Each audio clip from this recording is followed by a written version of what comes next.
Meron nga palang pinagdiriwang ngayon ng mga kapatid nating Muslim. Walang pasok ngayon ha, holiday. Dahil sa Idil Adha. Yan. Sa Quirino Grandstand, si RH29, Boy Gonzales. Coming, boy!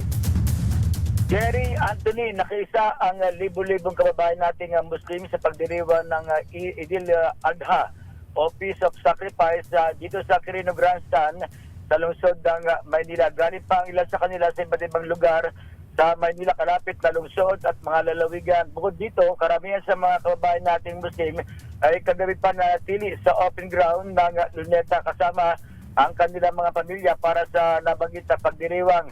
Ang iba sa kanila ay nagbitbit na ng pagkain at plano nila matili hanggang mamaya para mamasyal. Mahigpit na pagbabantay naman ang ipinatupad ng Manila Police District at kung saan katuwang nila ang mga tao ng National Park Development Committee para matiyak ang kayusan at kapayapaan ng naturang pagdiriwang. Ito si Boy Gonzales para sa DCRS, una sa Pilipinas, una sa Pilipino. Thank you, boy!